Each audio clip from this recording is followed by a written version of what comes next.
Olá, estamos começando mais um programa Data Vênia pela Rede TV, com a direção executiva do Dr. Arnoldo Valde Filho, o apoio do site Amo Direito. Eu sou Luiz Flávio Durso e a minha convidada hoje é a desembargadora do Tribunal de Justiça de São Paulo, Maria Cristina Zucchi. Seja bem-vinda. Muito obrigada, querido Durso. Estou muito honrada de estar participando do seu famoso Data Vênia. Muito obrigado. Hoje nós vamos conversar um pouco sobre o papel da mulher no sistema de justiça, que efetivamente, nos últimos tempos, tem se ampliado sobremaneira, né? Aliás, uma característica, e eu queria lhe ouvir sobre isso, hoje predominam as mulheres nas faculdades de Direito. Isso é uma novidade se olharmos o passado, não é isso, desembargadora? É verdade, Durso. Nós professores, quando entramos na classe hoje, vemos ela majoritariamente composta de mulheres. E esse majoritarismo também tem atingido o nível de aprovação dos concursos para a magistratura. A desembargadora ingressa no judiciário em 2001 e o faz por aquele sistema do quinto constitucional. Um quinto na composição dos tribunais brasileiros, preenchido este um quinto com integrantes da advocacia e do Ministério Público. A desembargadora até então, ela era advogada, advogou mais de 20 anos, né? E depois, no processo do quinto constitucional, ingressou no segundo grau da Justiça em São Paulo, no segundo Tribunal de Alçada Civil. Isso foi em 2001, não é isso? Isso mesmo. Como é que foi esse processo? Esse processo, para mim, foi uma surpresa muito grande. Eu era militante na advocacia e também atuava no Tribunal de Ética e Disciplina da OAB, aqui de São Paulo. E, de repente, abriu-se a inscrição para os candidatos do quinto constitucional. E me consultaram, mais ou menos um mês antes, ou talvez menos até, sobre o eventual interesse. Eu não havia pensado nisso antes, e foi assim no susto, acabei me inscrevendo e enfrentando a prova pública aqui da OAB. Quantas mulheres integravam o segundo grau na justiça brasileira como magistradas, ou juízas dos tribunais de alçada, ou como desembargadora no Tribunal de Justiça, naquela época, em 2001? Naquela época, eu me lembro da doutora Angélica, que havia ido pelo quinto constitucional, a primeira a ingressar na carreira pelo quinto constitucional da advocacia. No segundo alçada, não me lembro de termos mais juízas, e assim mesmo o número de juízas em todo o tribunal era diminuto. Em toda a segunda instância, eu acho que nós tínhamos 6, 7 no máximo. Depois, em 2004, houve a unificação. Nós tínhamos primeiro e segundo Tribunal de Alçada Civil, Tribunal de Alçada Criminal e o Tribunal de Justiça. Unificou tudo, passamos a ter 360 desembargadores. Exatamente. Em 2004, quando isso aconteceu, lembra mais ou menos o número de desembargadoras? Lembro, então, nesse ano, com a unificação dos tribunais, suprimiu-se a instância intermediária e nós tivemos, então, a partir de então, apenas a primeira e a última instância estaduais. E como dentre os 360, naquela época, eu acho que eram 6, 7 o número de desembargadoras, portanto, passaram a ser desembargadoras. Esse número manteve assim por um bom tempo, com muito lentamente foi atingindo o número de 12, que também permaneceu como tal por muitos anos, e agora nós estamos chegando no número de 30. No universo de 360. No universo de 360, sendo a maior corte de justiça do mundo, comprovadamente, conforme constatou o nosso querido presidente Nalini. Ainda temos só 10% de mulheres. Mas no futuro isso certamente irá se modificar, não? Acredito que sim, Durso, porque o número, como nós estamos constatando, o número dos estudantes, das alunas de direito está aumentando terrivelmente e no mercado de trabalho também. Então, a tendência é isso se refletir na carreira da magistratura também. O Tribunal de Justiça, ele é composto por câmaras, grupos de câmaras que realizam os julgamentos. Mas existe um órgão de direção, um órgão máximo do tribunal, que é o órgão especial. No tribunal em São Paulo, formado por 25 desembargadores. E a nossa convidada, a desembargadora Maria Cristina Zucchi, é a única mulher e a primeira a ser eleita e integrar esse órgão especial. Como é que foi essa experiência? Pois é, Dulce, é uma experiência linda que eu tenho nela um orgulho extraordinário e que eu comecei a vivenciá-la em 2008, quando pela primeira vez eu fui convocada a substituir um colega. E foi aí que eu tive conhecimento do que era o órgão especial, do que era trabalhar no órgão especial, e pude constatar com muita surpresa para mim que lá eu teria a oportunidade de trabalhar com controle de constitucionalidade. E isso nas câmaras, de um modo geral, fora as raras hipóteses de controle difuso, mas o controle concentrado apenas no órgão especial. Vamos traduzir isso para o nosso público leigo de todo o Brasil. O controle da constitucionalidade. Ao judiciário é dada a função de conferir, tanto da parte de leis quanto de atos normativos, a conformidade deles, ou a adequação deles, à Constituição. Isso se chama controle de constitucionalidade. Isto porque a Constituição é a lei maior. A Constituição, ela traz as regras que todas as leis devem obedecer. Então, uma lei votada no Congresso ou nas casas legislativas, ela tem que estar em sintonia com a Constituição. Se não tiver, essa lei é inconstitucional e ela é, como se diz popularmente, derrubada. Ela não passa mais a valer. É isso, em linhas gerais? Exatamente, incluindo nisto não só as leis formalmente elaboradas pelo legislativo ou quem seja competente para fazê-las, mas também atos praticados tanto pela administração quanto pelos demais órgãos. Então, qualquer ato, inclusive uma sentença judicial, que esteja em desconformidade com a Constituição, está sujeita à declaração de inconstitucionalidade. E isso, para mim, sempre foi uma matéria de muito interesse. Estudei muito e fiz a minha tese de mestrado nos Estados Unidos sobre o controle de constitucionalidade.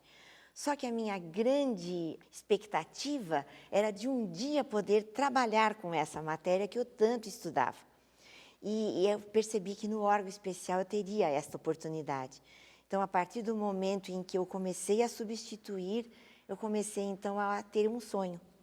Que bom. E esse sonho foi sendo realizado aos poucos, sempre na função de substituta. Depois eu comecei a concorrer para o órgão especial, passei a ser suplente, porque eu sempre era a segunda mais votada. E, finalmente, no ano passado, eu consegui ser eleita titular, com muito orgulho, uma luta firme. Onde é que você nasceu, desembargadora? Nasci aqui em São Paulo, Capital? capital de São Paulo. A infância, onde foi? A infância foi no bairro do Pacaembu, onde meus pais tinham uma casa, muito alegre, muito feliz, e desde cedo, desde os 4 anos e meio, também começando a atividade de música, eu estudando piano. Então, desde os 4 anos e meio, o piano fez parte da minha vida. Seus pais, qual a atividade deles? Meu pai era contador, excelente contador, e minha mãe era professora de matemática. E a origem, eram brasileiros, vieram de fora? Papai, nascido no Brasil, porém com 5 aninhos já foi para a Itália. Eu tenho a família vinda de Milão, italiana, Francisco Zucchi, meu avô, um dos fundadores do Palestra Itália aqui em São Paulo, e uma família muito alegre e de muita música. E a mãe? Mamãe veio de Tietê. da cidade de Tietê. Interior de São Paulo. Interior de São Paulo, cidade do Michel Temer, Isso. cidade do Camargo Guarnieri, e da qual ela sempre teve muito orgulho. A veia musical era de seu pai ou de A sua mãe? veia musical, acho que mais precisamente, era da irmã de meu pai, que era professora de piano, morava no Rio de Janeiro e sempre me estimulou muito a tocar, sempre animadinha, muito bom. Eu fiz 7 anos de piano também. Sempre gostei muito de música, mas não é o veio artístico, ele se manifesta de outra forma, não é tocando piano, não. Mas eu admiro muito. E é um instrumento que não é fácil. É um verdade. instrumento. O curso todo, acho que são 9 anos, não é isso? O curso de conservatório normal seria 9 anos, mas ele é um instrumento muito ingrato. Se você deixa de tocar, você perde muito. E recuperar o perdido é mais difícil ainda. É muito ingrato, ele tem esse senão realmente. Você sabe que eu conheci até era um advogado, e ele era um brilhante pianista, mas tocava de ouvido. Nunca estudou, mas era brilhante. Tem pessoas que têm esse talento. É admirável esse dom natural e às vezes toca maravilhosamente bem só de ouvido. E você continua tocando até hoje? Até hoje. Tenho no piano um grande companheiro. E quantas vezes por semana você treina? Então, treinar realmente fica mais relegado para o fim de semana. E durante a semana, sempre que tenho um tempinho, principalmente quando eu estou trabalhando e até em busca de alguma inspiração, dou uma sentadinha e o piano me dá alguma ajuda nesse sentido. Que é interessante. excelente. Bom, esse período de infância, os seus pais são vivos até hoje? Infelizmente falecidos. não. Esse período de infância, você convivia com seu pai, tem irmãos? Sim, tinha 2 irmãos, um faleceu há 2 anos atrás. E eu, desde os 6 anos, eu ingressei no colégio Nossa Senhora de Sion, que era perto de minha casa. E ali fiz o curso todo, até o final do clássico. E os irmãos, algum deles foi para a área jurídica? Não. Não, só eu. Como é que desperta a vontade de estudar direito? Houve uma influência direta de alguém? E quando isto surge? Pois é, eu vejo isso, olhando para trás da minha vida, eu vejo isso como uma inspiração que eu devo ter tido. Com 15, 16 anos, a ideia de fazer uma carreira de piano era muito forte. Eu, então, estudava com o maestro Souza Lima. E ele, inclusive, me inscreveu num concurso internacional de piano no Rio de Janeiro. E esse concurso me ensinou muito em termos de entender o que era a carreira de piano. E logo depois abria-se o tempo para a minha inscrição no vestibular de Direito. E nesse momento também, por força da minha atuação nesse concurso nacional, eu tive um convite e ganhei uma bolsa de estudos para estudar piano em Utah, nos Estados Unidos. E eis aí, com 17 anos, tendo que decidir entre prestar o vestibular e seguir a carreira jurídica ou ir para fora e me dedicar à carreira pianística. E o grande vetor aí que me influenciou muito foi que a carreira pianística naquela ocasião não era uma carreira profissionalizante. Eu temia me arvorar em algo desconhecido e, enfim, sem nenhuma retaguarda nesse sentido. E a carreira de direito me parecia uma segurança muito maior. Então eu disse, eu vou para o direito, mas nada me impede depois retomar a carreira de piano, e nunca o fiz. Mas continua tocando e treinando com... Não como carreira, mas para mim e para aqueles que querem me ouvir. E com disciplina, né? Sim. Sabe que tem muitos colegas nossos na área jurídica, até alguns ilustres, que se dedicam a algum instrumento. Por exemplo, o Luiz Flávio Gomes é baterista. O professor Álvaro Vilaça também é baterista. E aí nós vamos encontrando uma série de juristas que sempre mantêm aí a sua atividade musical tocando um instrumento. Eu acho que isso também, de alguma forma, fortalece esse lado humanístico, essa sensibilidade natural da nossa área, não é? Exatamente. O curso de Direito foi na USP. Foi na USP, na São Francisco, O seu ano de formatura? 1973. Quando você estava falando sobre o momento da escolha entre o piano e uma carreira jurídica, eu queria ter uma curiosidade. Como é que surge a ideia da carreira jurídica?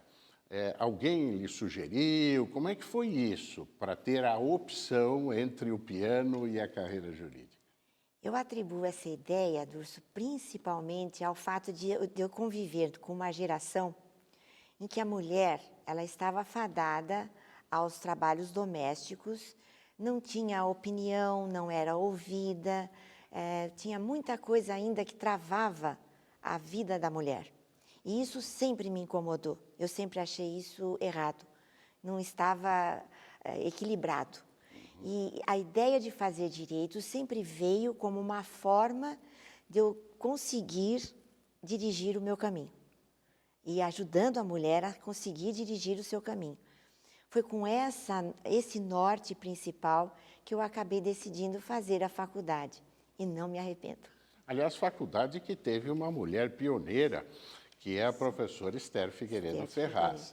E depois também nós tivemos uma outra querida professora, mulher que é respeitada mundialmente, que é a professora Ivete Senise Ferreira, que foi a primeira diretora da Faculdade de Direito do Largo São Francisco, que é a mais antiga faculdade de Direito do Brasil.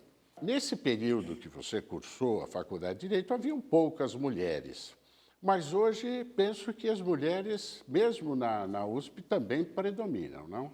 Predominam, acabaram vencendo as provas de vestibular e nos concursos públicos também. Elas estão avançando muito, até porque majoritariamente acabam sendo, na população, já uma parcela significativa. Na advocacia, o percentual de mulheres já ultrapassa o de homens, sim, já são mais de 50%. E, efetivamente, a mulher ela ocupou um espaço que, por direito, era seu. Faltava exatamente esse pioneirismo que algumas mulheres, e a nossa convidada é exemplo disso, passou a buscar, abrindo caminho para que as novas mulheres, as jovens mulheres, pudessem ter esse espaço na sociedade moderna. Durante a faculdade, teve alguma atividade política no centro acadêmico e tal? Nunca, eu sempre fui muito quieta, estudava muito, isso sim, estudava muito e ainda dava uma atenção grande ao piano. Então, meu tempo era dividido entre os estudos de direito e o piano. E estágio profissional? Chegou a fazer durante a faculdade? Eu cheguei a fazer em alguns escritórios, mas eu logo abri o meu escritório. E eu comecei a trabalhar atendendo a vários clientes, inclusive clientes que eram clientes de meu pai no escritório de contabilidade. Nunca me esqueço, o primeiro deles, um italianinho super correto, queria que eu conseguisse para ele a aposentadoria pelo então INPS. E foi o meu primeiro caso. Aceitei o desafio, porque ele já havia tentado com outros advogados e não havia conseguido. E eu, quando entreguei, uma emoção muito grande, quando entreguei o comprovante, a sentença e, enfim, tudo que exigiu aquele caso, muito orgulhosa. Aí ele olhou para mim e disse, agora eu tenho umas desapropriações, será que a senhora cuidaria delas para mim? E assim eu fui formando uma carteira de clientes muito especial, muito carinhosa mesmo. Era um relacionamento profissional, mas também de amizade, e que eu levei até o fim. E tenho orgulho de contar que no dia da minha posse no Tribunal de Justiça de São Paulo, 3 desses clientes choraram, dizendo, agora vamos sentir a sua falta. Que beleza. Isso, o que me fez olhar para trás e dizer, até aqui, valeu. É interessante. Você sabe que eu nunca esqueci o meu primeiro cliente. Ele era um fotógrafo e havia uma situação lá que eu advoguei para ele e ele disse, olha, eu não tenho como lhe pagar, não tenho recursos, mas eu sou fotógrafo. Se o senhor não se importar, e as fotos que eu faço, eu amplio, e eu vou lhe trazendo para o senhor fazer quadros, colocar, enfeitar o escritório, sua casa, tal. Mas, olha, eu ganhei tanto quadro desse camarada, porque depois que terminou o processo, ele continuou me mandando as fotos que ele ampliava. Necessariamente, é impossível não haver uma relação humana, pessoal, entre advogado e cliente, né? É uma coisa mágica. Você adorava advogar, né? Afinal, 20 anos, né, no exercício da advocacia. E julgar, como é que nasce a vontade de disputar uma vaga no 5º Constitucional e, ao invés de defender, passar a decidir, a julgar? Eu descobri que eu gostava de julgar exatamente quando fui para o Tribunal de Ética deontológico. E nós tínhamos casos muito complicadinhos ali para decidir. Eu me lembro de prefiro omitir o nome, mas uma advogada muito conhecida estava com um processo na OAB, nós tínhamos que decidir. Tudo aquilo foi me mostrando como eu gostava do assunto e como eu gostava de me debruçar e ter que decidir um processo.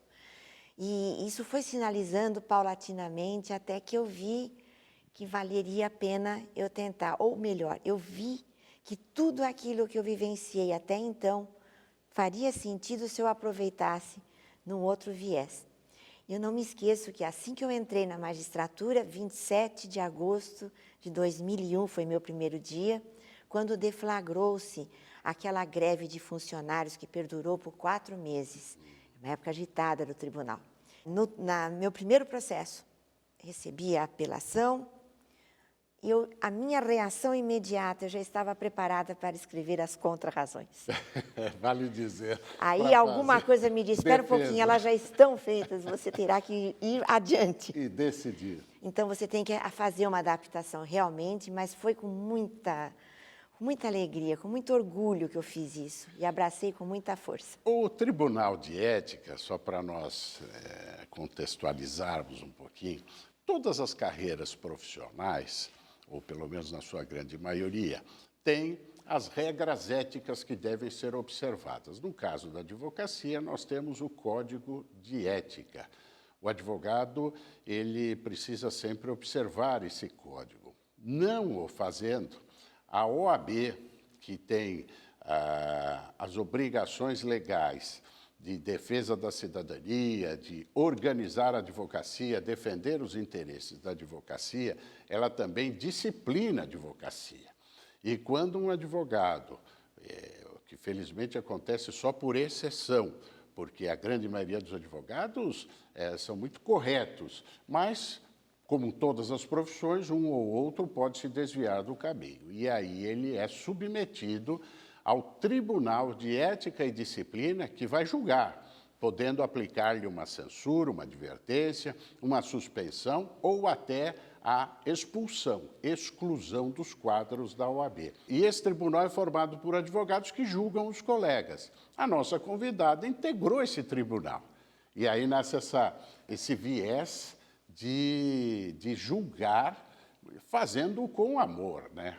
Eu tinha um professor que dizia assim, aquele que julga, ele tem que ter, na sua essência, misericórdia.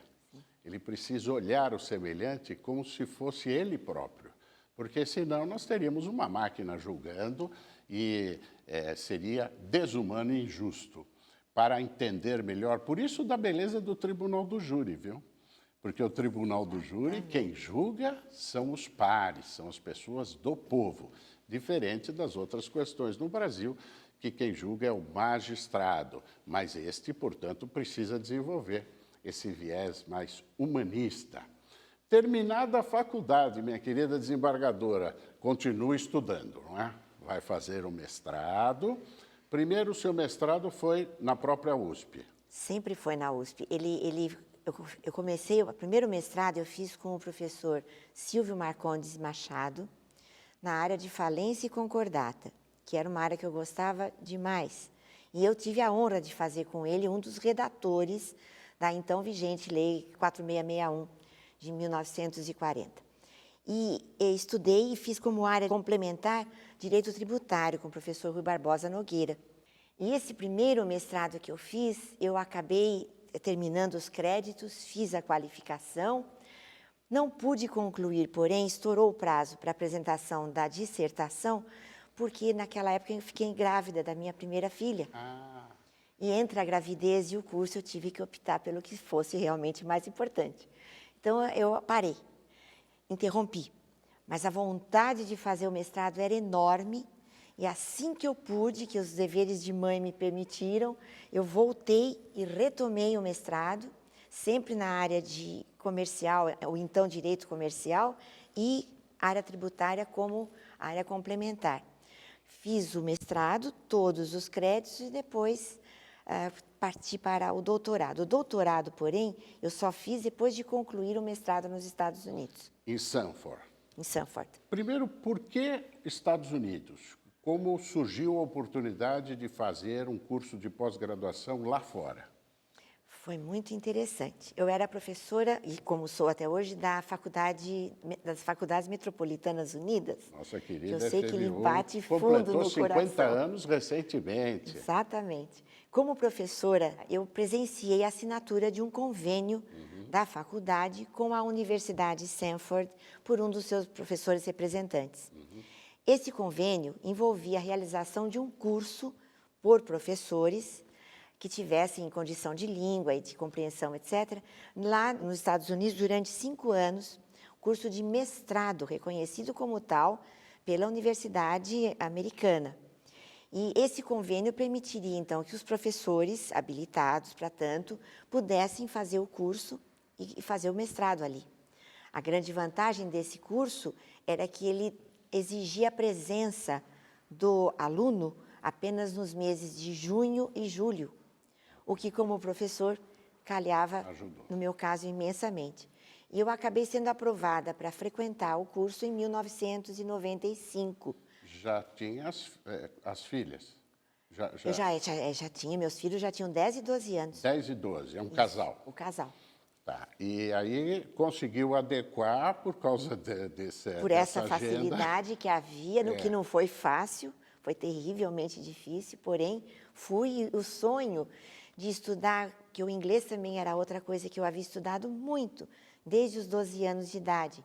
Tinha o diploma de Cambridge, eu tinha estudado sempre, mantive aquilo sempre ativo na minha atividade, no meu uso de línguas. Então, o sonho de estudar fora realmente era grande. E foi uma maravilha para mim.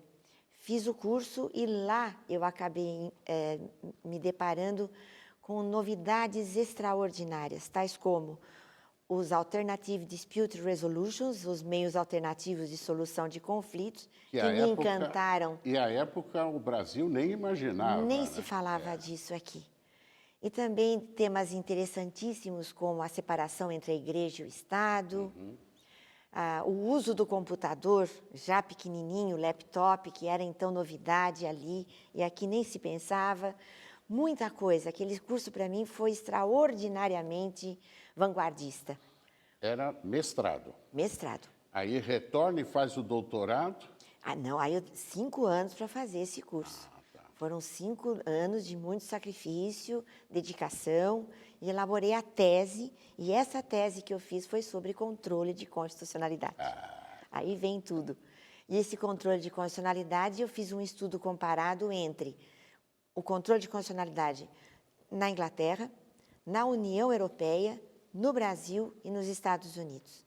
E desde então não parei mais de estudar a matéria. Interessante, maravilhosa e inesgotável. E aqui no Brasil também isso tudo se desenvolvendo a passo galopante.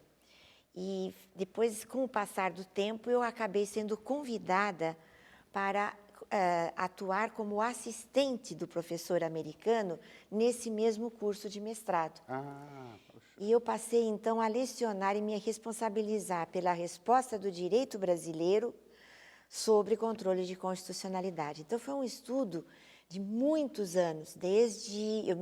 Eu defendi a tese em 2000. Então, desde 2000, eu já fui sendo convidada para passar um mês do ano como professora assistente. Eu queria fazer um registro para ressaltar um detalhe. A nossa desembargadora falou que surge a oportunidade de estudar fora, para quem tivesse o domínio da língua inglesa. Vale dizer Muitas vezes eu vejo alguns jovens dizendo o seguinte: eu estudo inglês, tá, mas não preciso, eu não tenho nem nada a fazer com isso.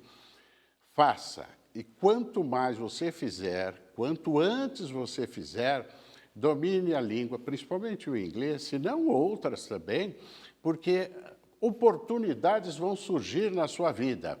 E se você tiver apetrechado, se você tiver preparado, você pode abraçar essa oportunidade. Se não tiver, você perderá a oportunidade. E a nossa convidada estava preparada. No momento certo, no lugar certo, na hora certa, e teve essa oportunidade. Quando você vai para os Estados Unidos, já tinha, se não me engano, integrando a Suprema Corte Americana, aquela... Ellen Grace. Não, a Suprema Corte Americana, a Sandra Sandra O'Connor, que foi a primeira mulher a integrar a Suprema Corte Americana. Ela já integrava lá. Aqui no Brasil, nós tínhamos mulher no Supremo? Não. A nossa primeira ministra foi a desembargadora Ellen Grace. Isso. Mas eu tenho um comentáriozinho aí. Pois não. A ministra, ou Justice, como eles chamam lá, Sandra O'Connor, ela veio ao Brasil. Ela veio ao Brasil... Eu ainda não, eu já lecionava lá nos Estados Unidos, mas ela veio a convite do então presidente do Instituto dos Advogados de São Paulo, do IASP, o Rui Fragoso. Rui Fragoso, Rui Celso Reale Fragoso, nosso querido colega. Rui Fragoso conseguiu a vinda da Justice Sandra O'Connor, e as duas pessoas que foram designadas para recebê-la na cerimônia oficial do IASP e também nas palestras que ela proferiu na Justiça Federal foram a então desembargadora Ellen Grace e a então advogada Maria Cristina Zucchi. Que beleza! Isso eu tenho uma lembrança muito linda e nós acabamos recepcionando a Justice e não me esqueço também da fisionomia dela quando soube do número do nosso acervo, do acervo dos tribunais aqui no Brasil. Ela olhou para nós e disse: me desculpem, eu não consigo acreditar. A Corte Americana, a Suprema Corte Americana, examina 100 e poucos processos no ano. Isso. E escolhe o processo que quer examinar. Aqui no Brasil, nós temos dezenas de milhares de processos que chegam ao nosso Supremo Tribunal Federal. E aí nós passamos a ter esta situação, este fenômeno brasileiro, que é a morosidade da justiça. E sobre essa morosidade eu vou conversar com a nossa desembargadora, mas nós vamos fazer um brevíssimo intervalo. Estamos com o Data Velha e hoje recebendo a desembargadora Maria Cristina Zucchi, integrante do órgão especial do Tribunal de Justiça do Estado de São Paulo. Antes do nosso break, do intervalo, nós falávamos sobre a mulher nas cortes, falávamos da Suprema Corte Americana e aqui no Brasil a pioneira foi a então desembargadora Ellen Grace, que depois se tornou ministra do Supremo, chegando até a presidi-lo. Atualmente, nós temos duas ministras no Supremo Tribunal Federal, ministra Carmen Lúcia e a ministra Rosa Weber. De 11 ministros, ainda o percentual nas cortes de segundo grau e nas cortes superiores, o número de mulheres ainda é pequeno. Aliás, no STJ, nós temos também uma ilustre advogada, que depois foi pelo 5º Constitucional ao STJ, que é a atual vice-presidente do STJ, que é a nossa colega, a ministra Maria Assis Moura. Maria Tereza Assis Moura, que é brilhante, também estudou na USP. Esse período do pós-graduação, foi aí que surgiu, ainda estudando no pós, a oportunidade de disputar o 5º Constitucional ou os cursos de pós já haviam sido concluídos? Na época do meu ingresso aqui, eu já havia defendido a tese de mestrado nos Estados Unidos. Fui aprovada. E estava já iniciando o curso o doutorado na São Francisco. Só para também contextualizar, você acha que esse processo do Quinto Constitucional é difícil? Aquele colega advogado que pretender um dia integrar um tribunal de segundo grau, um tribunal superior, ele vai ter muita dificuldade, é um processo difícil, altamente seletivo? Eu acho que entre a época em que eu entrei e agora, o processo de politização é muito maior. Eu já senti uma diferença, uma dificuldade muito grande, porém, como eu lhe disse, foi tão rápido tudo. Eu me lembro que eu acabei de fazer a inscrição e perguntei para a pessoa que estava recebendo o meu pedido de inscrição quanto tempo demoraria, mais ou menos, para a prova pública, de exame público da OAB. Ela me disse, a senhora fique sossegada, isso nunca é em menos de um mês, às vezes demora 2 meses. Uma semana depois eu estava sendo convocada para a prova pública, então não tive tempo de pensar. A decisão também junto ao Tribunal de Justiça se deu 15 dias depois, e eu me lembro que o que foi para mim a porta de entrada foi meu currículo. Isso eu tenho certeza. Eu ia com ele e me apresentava a cada um dos que eventualmente escolheriam. Na prova da OAB, na arguição pública, havia 36 candidatos. Para quantas para vagas? 3 vagas. 3 vagas. 2 no primeiro alçada e 1 no segundo alçada. Depois, essa lista, monta-se uma lista sêxtupla, que vai para o Tribunal de Justiça, e eu entrei na vaga apenas do segundo alçada. Eu tinha empatado no último lugar da vaga do primeiro alçada também, mas aí no desempate prevaleceu a inscrição mais antiga, que não era o meu caso. Nessa etapa, a OAB escolhe 6 nomes, elege, encaminha para o tribunal, pelo órgão especial que hoje você integra, elege 3. A lista sêxtupla torna-se Tríplice. E essa lista tríplice é encaminhada ao governador do estado, no caso dos tribunais estaduais, para que ele escolha um. No caso, no âmbito federal, quem vai fazer essa escolha final é o presidente da República. Essa mudança de comportamento da sociedade, onde nós passamos a ter uma atuação cada vez maior da mulher, eu vivi isso, você deve se lembrar, na presidência da OAB. Eu tinha muitas mulheres integrando a nossa diretoria, o nosso conselho, de maneira muito ativa, e isso deu um tom diferenciado à nossa gestão. Eu me lembro uma passagem. Nós temos em comum uma querida colega, Talulá Kobayashi, e ela, então, certa vez, liderando lá, a diretora que era da ordem, liderando a comissão da mulher advogada, foi questionada sobre a situação da mulher na OAB. E aí ela falou, o Durso isso, o Durso aquilo, fez isso, fez aquilo. Nós, efetivamente, procuramos ampliar os espaços, com muita justiça, à mulher advogada. E me questionaram, numa oportunidade, como é que estava isso. Eu dizia que a nossa gestão, eu estava muito feliz porque eu estava amando. Aí disseram, você está apaixonado, tal. Eu dizia, não, eu estou amando das mulheres. Elas mandam e eu obedeço, e as coisas dão certo. É preciso ter a percepção, a inteligência que a mulher, muitas vezes, supera o homem. E se ela tiver a oportunidade de trazer a sua contribuição, certamente nós teremos um resultado melhor. E na justiça não é diferente. Veja, por exemplo, algumas situações que envolvem o direito de família, algumas peculiaridades, onde a mulher ela tem uma experiência maior nesse contexto e pode até julgar melhor. Nesse ponto, a mulher, a cidadã, passou a demandar mais, a processar mais, a usar mais a justiça? Em primeiro lugar, Durso, eu queria dizer que realmente, desde que eu o conheço, sempre observando o seu trabalho, admirando o seu trabalho, é uma característica sua, você sempre valorizou o trabalho da mulher, o desempenho da mulher. Isso eu sempre via de longe e dizia, é raro.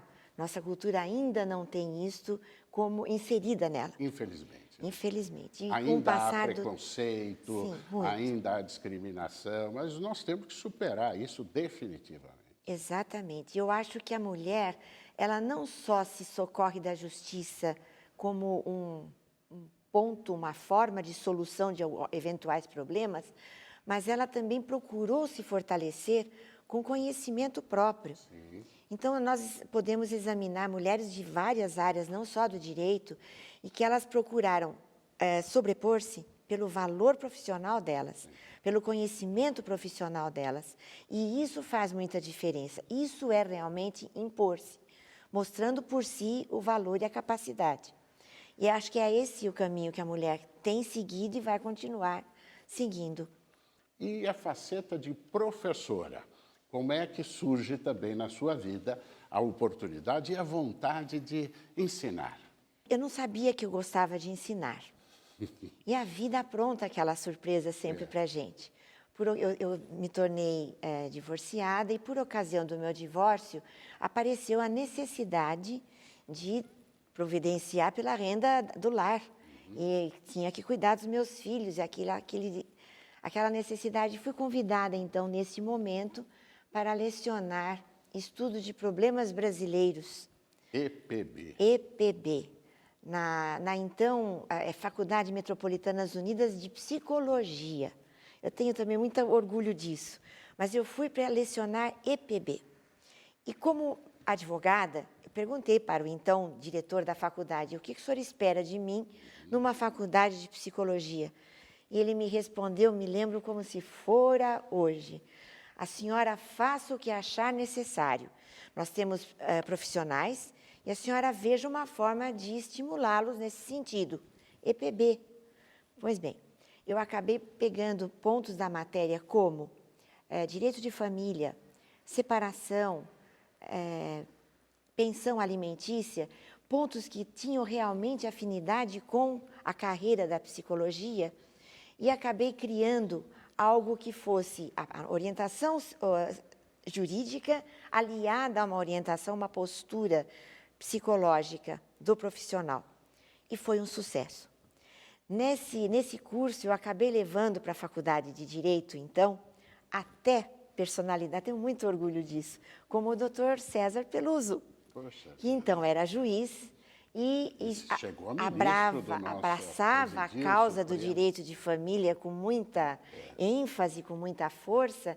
Eu o admirava muito por isto e conhecia também uma equipe de psicólogos voltados ao estudo específico, com viés psicológico, porém, do direito de família e dos problemas que enfrentam a mulher, principalmente, e o homem por ocasião de uma separação, por ocasião de um divórcio. Isso interessava demais a eles. Foi muito bem sucedido, porém, 2 anos depois, o MEC extinguiu a matéria EPB. E eu, então, achei que meus dias como professora estavam terminados. O diretor me chamou e eu fui como uma ré preparada para ouvir a sentença de condenação. E disse para ele, muito bem, o senhor vai me dizer que minha missão aqui acabou. Infelizmente, eu gostei tanto da minha experiência. Ele disse, errado. Eu estou querendo que a senhora crie, agora nós temos que criar uma cadeira no lugar da matéria EPB. Que a senhora crie uma cadeira com essa história aí que a senhora criou, que tanto foi apreciada. E eu sugeri o nome de psicologia jurídica, não tive a orientação de registrar nada na ocasião, mas eu tenho muito orgulho disso, o diretor da faculdade sabe quanto isso é verdade. Parabéns. E acabei criando, então, a psicologia jurídica na Faculdade de Psicologia da FMU. Sobre esse ponto, 20 anos advogando, depois agora nesta etapa brilhante de sua vida, julgando semelhante. O advogado, o julgador, ele precisa ser um pouco psicólogo, não precisa? Precisa muito. Entender o semelhante, Exatamente. orientar. Essa sua percepção ao adequar a matéria, além do viés como professora, de gostar de ensinar, na prática, isso você utiliza no seu dia a dia ao julgar? Muito. Você precisa saber distinguir entre é hora de ter misericórdia, como você mencionou no início, ou é hora de aproveitar e ficarmos firmes para que a situação melhore. É muito reincidente esse tipo de postura para nós, porque às vezes você está lidando com alguém que precisa de um olhar especial pela situação carente em que se encontra, e às vezes esse tipo de olhar não é conveniente. Até como uma postura, uma direção que a sua decisão vai dar, que a sua Câmara acabará adotando, como uma orientação para os advogados e para os cidadãos em geral. Na sua perspectiva, como julgadora, a mulher passou a ser mais respeitada em seus direitos no seio da família, pelo marido, pelos filhos, pela sociedade de um modo geral? Difícil dizer, porque no contexto familiar, por exemplo, que é um contexto íntimo, de convivência pequena, íntima, às vezes, externamente se mostra uma coisa e internamente outra. Mas eu continuo dizendo, a mulher vai mostrar o seu devido lugar, vai impor a sua posição pela capacidade que ela apresenta ter. Se ela é extremamente submissa e espera uma ordem do marido para então agir, ela está pedindo por esse tipo de posição, e assim por diante, no âmbito familiar.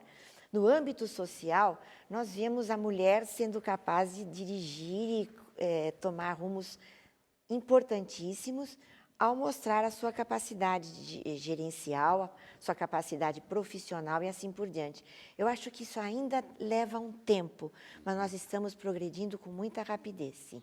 Nós estávamos conversando aqui, eu estava me lembrando de uma aula. Eu me formei em 82, quase 40 anos aí. E eu me lembro que o professor, ao falar da mulher, professor de Direito Civil, ele dizia, a mulher, ela, à época, pela nossa legislação de então, a mulher ela não tem plena capacidade e ela precisa da autorização do marido para determinados atos, que se chamava outorga uxória. Se o marido não autorizasse, não valia nada o que a mulher decidisse, quisesse ou pensasse. Isso mudou. Hoje a mulher tem plena capacidade e, como a nossa convidada, serve de exemplo para todos deste país afora, o que é dedicação, o que é uma carreira, fruto de determinação, de muito trabalho, de muito estudo. E hoje, consagrada como uma julgadora sensível, aliás, eu faço esse registro, todos unanimemente repetem isso, trata-se de uma julgadora sensível, com um olhar muito humano às partes e muito respeitada no tribunal. O que é um orgulho para nós advogados, porque você vem das nossas fileiras. E quando se aposentar, retornará com muito orgulho. Tem algum projeto nesse sentido? Quando vier a se aposentar, quer voltar a advogar? Você acredita que eu não pensei nisso ainda, Durso? Pense, porque será bem-vinda. Mas Obrigada. Lecionando Sim, sempre. Sempre. Eu não parei nunca mais de lecionar. E aí a Faculdade de Direito, vendo a minha atuação, acabou me chamando. Enfrentei uma banca, nunca vou me esquecer, examinadora ferrenha, em que eu tive sorteado o ponto do aval e tive que dar uma aula assim inesperada sobre o aval, nunca vou me esquecer. E fui admitida então na faculdade como professora. E aí foi nessa ocasião que eu retomei o meu mestrado, interrompido com a gravidez de minha filha, retomei o mestrado, fiz novamente, com todas as forças, e depois passei para o doutorado.